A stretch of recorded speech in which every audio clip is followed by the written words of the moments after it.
Peux-tu aimer les animaux et en manger ?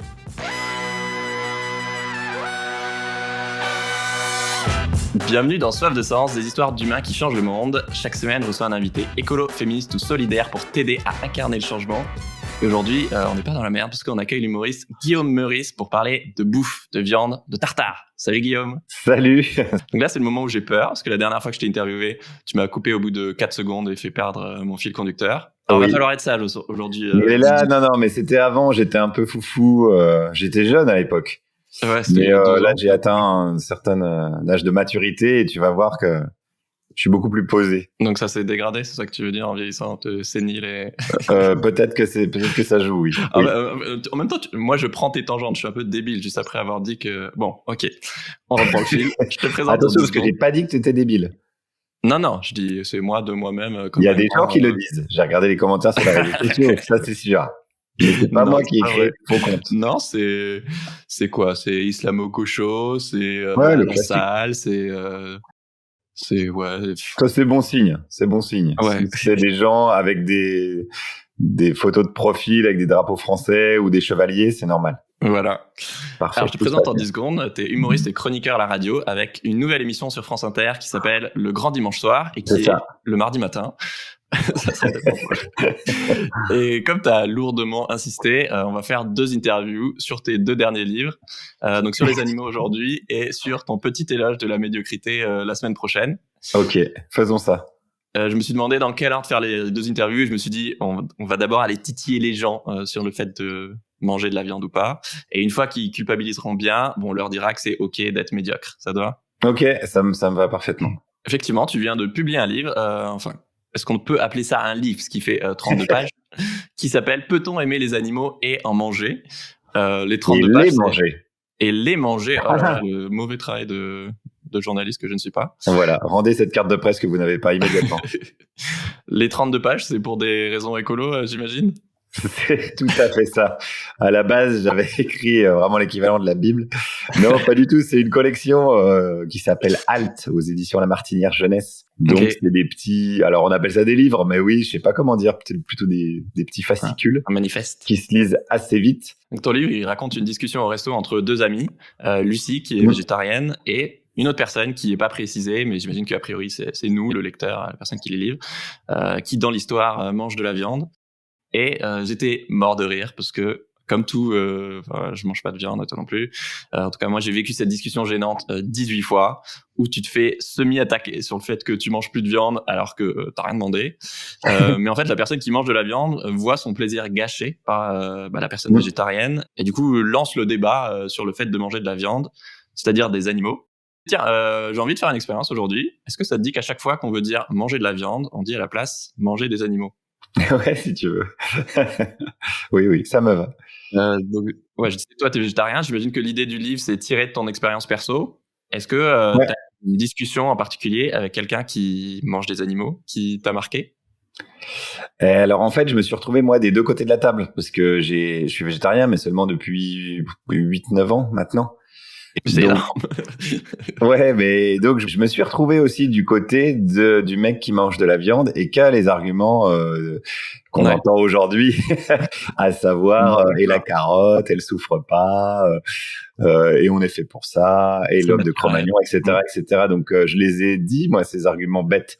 Face à des amis de l'époque, qui sont toujours mes amis quand même, mais malgré tout, mais qui mangeaient pas d'animaux, donc. Donc je me suis amusé à écrire ce dialogue parce que je voulais pas faire un essai très vite moralisateur et donneur de leçons dans ce genre de sujet. Alors je voulais faire quelque chose qui soit déjà agréable à écrire, puisque c'est moi qui l'écrivais, autant pas s'emmerder non plus. Et puis agréable à lire, que le dialogue, ça crée une dynamique. Alors c'est pas moi qui ai eu l'idée, je tiens à le préciser, sur cette idée de dialogue et de développement d'argumentaire. C'est un gars qui s'appelle Platon et qui a eu son petit succès. Tu lui as envoyé des royalties ou... Ouais. Bon, là, pour l'instant, il m'a pas attaqué en justice. Je l'ai appelé, mais il répond pas au téléphone. Il a pris la grosse tête, ce Platon. Et je trouve que c'est assez efficace pour développer des arguments et des contre-arguments. Et sans avoir l'impression d'être un procureur moral et de dire, non, c'est mal, tu manges des animaux, c'est mal. Parce que c'était pas non plus le but. Le but, c'était de se questionner sur cette pratique Ouais. qui nous paraît naturel. Ah, je mets des petits guillemets avec mes doigts, mais qui en fait s'avère être davantage culturel. J'aime bien parce que effectivement tu soulèves des questions mais tu tranches pas justement. Tu dis Lucie la veggie elle est pas en mode culpabilisatrice et l'autre personne c'est pas non plus un gros viandard sans cœur. Ouais. Et du coup forcément ça ressemble beaucoup plus à la réalité parce que moi tous les végés que je connais ils sont quand même hyper arrangeants, ils font pas la morale à leurs voisins de table. Mais à l'inverse, je me suis rendu compte en lisant que je manque d'empathie pour les gens qui mangent de la viande. Mais toi, t'es végétarien depuis quand? J'en sais rien, 5 ans, un truc comme ça. Bah, rappelle-toi quand tu mangeais de la viande, quoi. T'es la personne avec qui tu discutes, c'est toi, c'est ton toi d'il y a 5 ans. Ouais, complètement. Pas d'il y a 6 ans, du coup, mais ouais. Mais quand j'ai réduit puis arrêté, moi, c'était assez facile et naturel et progressif, quoi. C'était pas un raz-de-marée où ça a remis en question toute mon identité. Et du coup, j'ai jamais culpabilisé d'en manger, ni avant, ni pendant que je réduisais. Et ton livre, il m'a aidé justement à mettre à la place de tous ceux qui nous écoutent, par exemple, et qui mangent de la viande. Ils se disent ah ouais, en fait, peut-être que la personne qui est végétarienne qui est avec moi, elle pense que je suis un monstre parce que je mange des animaux. Et je m'étais jamais dit ça. M'intéresse parce que souvent, quand tu dis je suis végétarien, les gens, ils entendent pas je ne mange plus d'animaux ou je ne mange pas d'animaux, ils entendent saloperie de bouffeur d'animaux. Ouais. Alors que t'insultes personne en disant je suis végétarien. Tu dis juste, moi, je vais prendre les pâtes au pesto. Tu dis pas, ne prends pas dans ton côte. Moi, ça m'a jamais traversé l'esprit. Je comprends. J'ai jamais compris. Les gens raisonnent comme ça culpabilise immédiatement. Et puis, en fait, c'est difficile. C'est difficile de revenir en arrière. C'est-à-dire que quand tu es habitué à manger de la viande, si tu décides de plus en manger, ça veut dire qu'il y a eu X années où tu acceptes d'avoir massacré bon nombre d'animaux durant les X années précédentes. Donc, c'est une espèce d'aveu quelque part. Alors souvent, la solution de facilité pour un cerveau humain, c'est de se dire non, tout va bien, c'est bon, je fais comme d'habitude, comme on m'a dit de faire, et surtout comme les autres font. Et du coup, ta réponse à travers, je l'appelle Lucie la veggie, dans le livre, c'est pas oui, t'es une grosse merde, c'est non, t'as juste tes contradictions comme tout le monde, quoi. Et on en a plein, oui, c'est ça, et on en a plein sur plein de domaines différents. Donc. Moi, ça m'arrive encore de manger des animaux, donc peut-être une fois tous les 2 mois, je pense à peu près.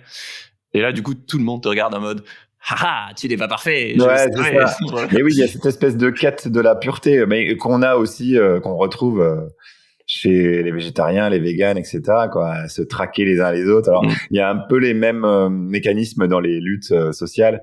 C'est-à-dire qu'il y a toujours celui qui est plus à gauche que l'autre, celui qui pisse plus à gauche que l'autre. Donc ça a toujours existé. Bon, ouais, je pense qu'il faut s'en méfier parce que c'est vraiment, c'est démobilisateur, je trouve. Ouais. Non, après, chacun fait ce qu'il peut avec les moyens qu'il a. Enfin, je veux dire les moyens. On peut le souligner, mais pas forcément de manière. Une fois au resto, je crois que j'avais même pas pris de la viande, mais j'avais envisagé d'en prendre. Et mon oncle a fait une blague genre la cohérence, c'est quand ça t'arrange et tout. Et ça m'a saoulé. Ouais, bien sûr. Genre c'était facile il y a 4-5 ans, donc déjà si j'en reparle après, c'est que c'est une thérapie. Mais oui, je préfère être éthique 90% du temps et incohérent 10% du temps qu'avoir un comportement problématique. Mais comme c'est tout le temps, au moins c'est cohérent. Enfin, genre, si je peux pas être parfait, je préfère rien faire. Au moins c'est cohérent. Non, c'est débile. À ce moment-là, tu fais jamais rien, quoi. Ce qui compte pour moi, c'est les ordres de grandeur et il vaut mieux faire une bonne action 9 fois sur 10 que 0, c'est tout. C'est de la logique pure, hein. Ouais. C'est comme les gens qui disent t'es végétarien mais t'as un iPhone. Bon, déjà ça n'a rien à voir. et en plus, évidemment que tu peux pas être parfait. L'idée c'est pas d'être parfait tout le temps. Tu sais pas que les iPhones ressentent ouais. Et ça tu l'as systématiquement, hein, ça rend ça permet de décrédibiliser l'autre et du coup ça justifie toi ton inaction, quoi. Exactement. Donc maintenant quand on me demande justement pourquoi je mange plus de viande, je réponds justement parce que j'aime les animaux. Et donc ça m'a fait trop rire que le perso de ton livre dise quasiment la même chose quand elle en a marre de s'être fait embarquer dans une discussion tendue. Elle pose une question simple à son pote. Est-ce que t'aimes les animaux? C'est tout, juste ça. Ouais. Le secret weapon, quoi. Le pavé dans la mare. Pavé in the mare. Dans l'assiette. C'est des questions qui peuvent faire basculer un repas de famille qui s'endort un peu. Ou c'est pour ça, moi j'aime bien les débats. Plus ils sont agités, plus j'aime ça. Donc c'est ce genre de questions qui peuvent vraiment animer une soirée. Ouais, et puis enfin, c'est le cœur de la question.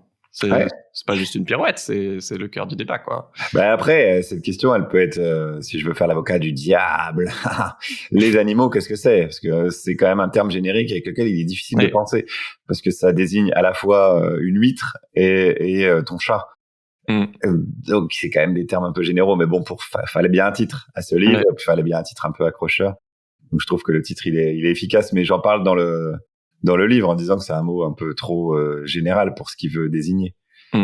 Mais tu soulignes aussi le fait que c'est vrai que la différence avec ton chat, c'est que bah tu le connais pas, l'animal que tu vas manger.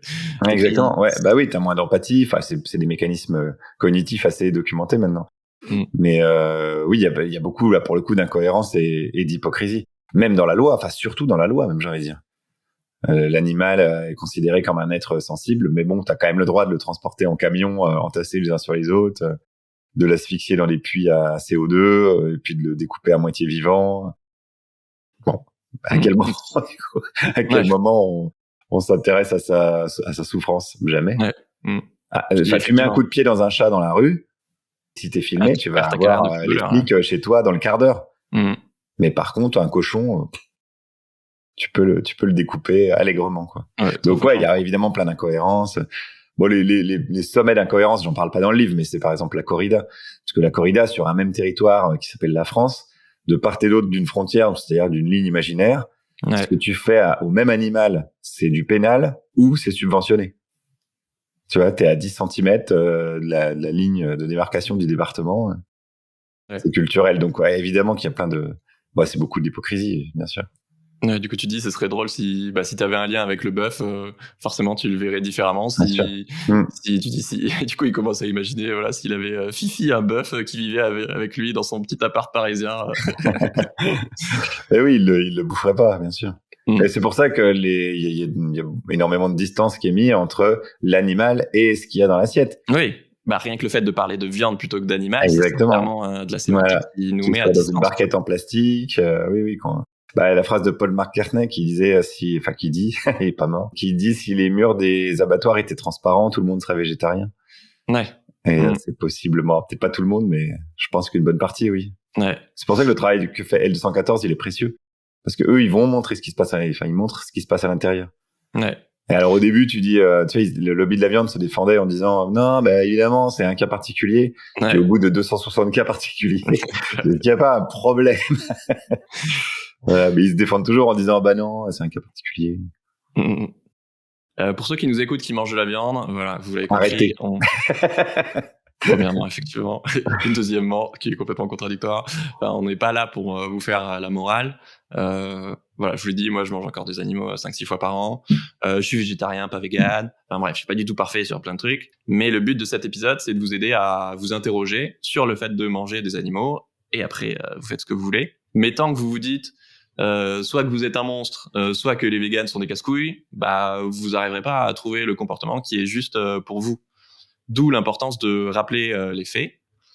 Guillaume, tu sais combien d'animaux d'élevage sont tués chaque jour en France pour qu'on les mange? Le chiffre est hallucinant. Je me le suis fait confirmer par plusieurs personnes parce que je trouvais ça incroyable. C'est 3,5 millions, 3,5 millions par jour. Par jour, juste en France. C'est juste en France, c'est un massacre hallucinant. Alors c'est beaucoup dans les chiffres, c'est beaucoup des volailles. Et c'est sans compter les poissons. Les poissons, en termes d'animaux, on en a vraiment clairement rien à foutre. On compte en tonnes et puis on compte même pas toutes les espèces qu'on prend, alors qu'on devrait pas les prendre parce que t'as des chaluts qui raclent tous les fonds. Enfin, c'est vraiment une guerre contre le vivant, quoi. C'est des statistiques incroyables. 3 millions par jour, ça fait 4500 par minute. Donc voilà, je sais pas, ça fait 10 minutes qu'on tourne, calculé. 45 000 déjà été abattus depuis le début de ce podcast, quoi. Alors qu'on faut rappeler le truc, quand même, la clé, c'est qu'on n'en a pas besoin pour vivre. La preuve, on est vivant. C'est ça qui est fou. Parce que si on en avait besoin, tu vois, par exemple, les félins, ils ont un système digestif qui fait que ils sont obligés d'assimiler rapidement les protéines, donc ils sont obligés de bouffer les protéines animales. Mais nous, on est omnivores, donc on n'est pas obligé d'en manger. Donc, ce qui reste souvent quand tu vas tout au bout des discussions, une fois que tu as passé la souffrance, machin, il y a le goût. Les gens, ils disent, bah oui, mais c'est bon. Et là, ça devient Moi, c'est discussion le seul prend vrai encore une autre argument. tournure, quoi, parce que tu dis, mais si jamais il y a un aliment ou un aliment composé qui reproduit exactement le même goût, est-ce que tu t'en mangerais quand même? Et alors là, c'est plus délicat pour les personnes qui mangent de la viande, parce que si elles assument que c'est simplement le goût, le plaisir qu'elles ont à manger qui leur fait continuer à manger de la viande, elles sont obligées de dire oui. Sinon, c'est qu'il y a quelque chose derrière. C'est quoi, en fait, ce que tu manges, c'est de la symbolique. Tu manges un animal qui a été tué. Enfin, c'est des discussions qui m'intéressent beaucoup. Parce que là, tu rentres un peu dans la psyché des gens. Ouais, parce que les steaks Beyond Meat, c'est vraiment trop bon, quoi. C'est des steaks vegan qui... Ouais. En fait, ça ressemble. Il y a des trucs qui ressemblent tellement à la viande que moi, j'aime pas. Reproduisent le sang et... Je suis tellement déshabitué que je me dis, bah, j'ai arrêté la viande, c'est pas pour bouffer un truc qui ressemble à ce point-là à la viande. Bah, pour moi, l'argument principal, enfin, latent, quoi, pas vraiment dit, c'est juste, on en a l'habitude, quoi.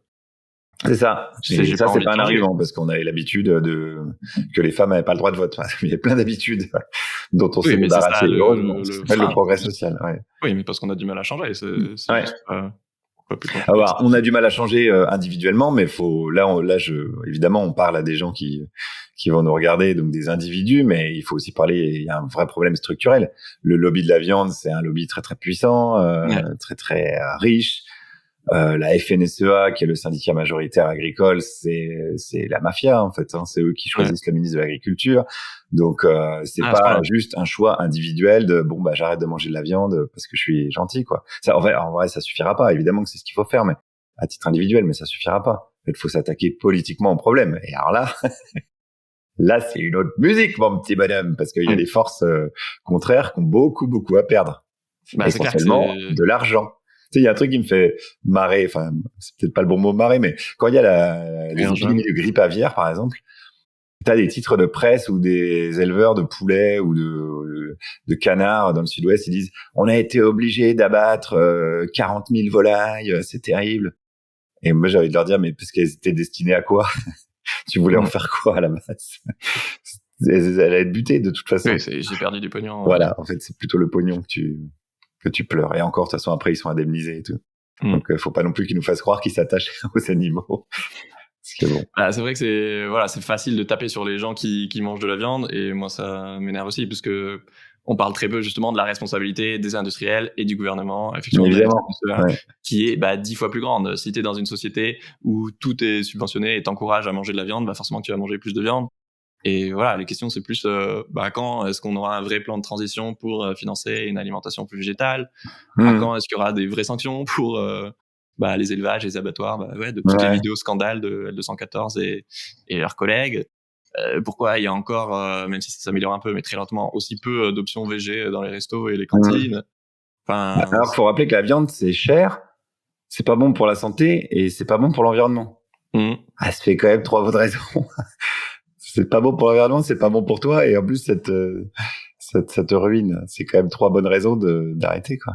Oui, mais arrêter de manger de la viande, c'est extrême, monsieur Meurice. Ouais, c'est ça, souvent, on entend ça.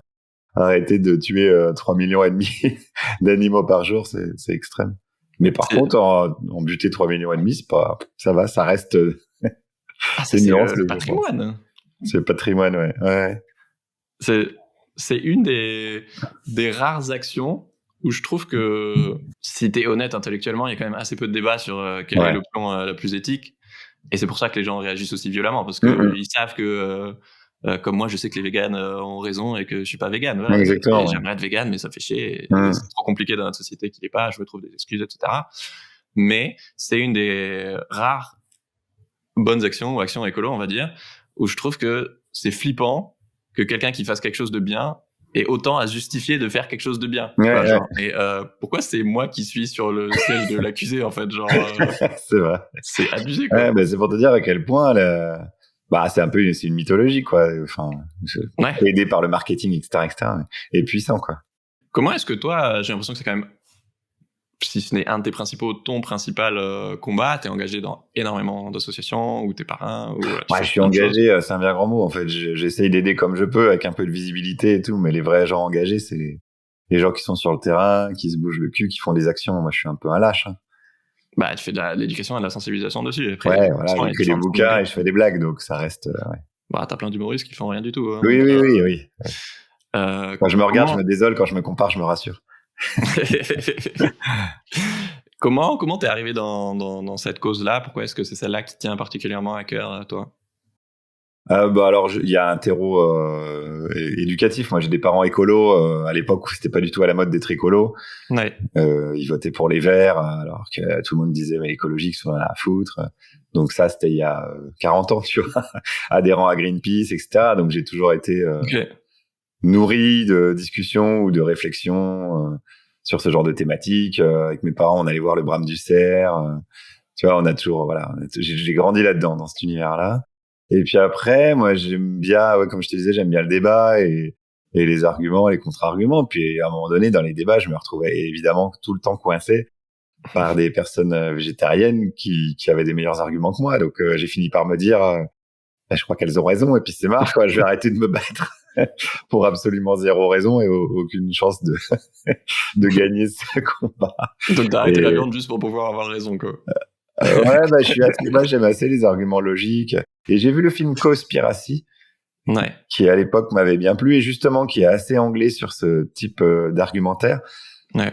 Et c'est après que j'ai découvert les vidéos de L214, etc. Donc c'est pas tellement l'horreur des abattoirs qui m'a rendu végétarien, mais plutôt les arguments logiques. Non pas que les deux soient contradictoires, mais non, mais c'est marrant comment plutôt on par a ce des tendances biais-là, vachement différentes selon les cerveaux, les sensibilités. Et... ouais, le docu c'est Cowspiracy, comme cow, une vache. C'est ouais, Cowspiracy.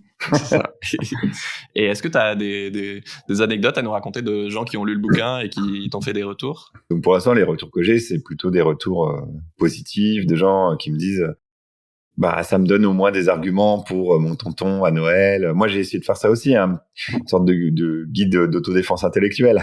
Ouais. Parce que les fêtes de Noël arrivent, le foie gras va arriver sur les tables, etc., etc. Donc c'est plutôt de ce type de retours que j'ai pour l'instant, qui sont des retours plutôt positifs. Je me rappelais pas que tu fais des réponses aussi courtes. J'aurais prévu plus de questions.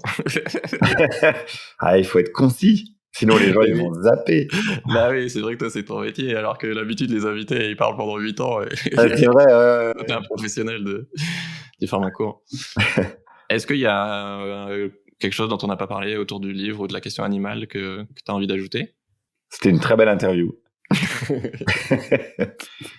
Si, pourquoi tu manges de la viande de temps en temps? Qu'est-ce qui fait que d'un coup, tu t'autorises, entre guillemets, un écart, même si c'est pas, faut rappeler que c'est pas une religion non plus, hein, parce que les gens souvent ils disent ah oui mais est-ce que t'as le droit de manger ça? Je dis en fait j'ai le droit de tout manger. Ouais. Dans le cadre légal, là, je veux dire. Mais bah c'est comme un cheat meal quoi. Ouais. C'est pour tenir dans la durée, même si c'est pas spécialement un effort de réduire autant.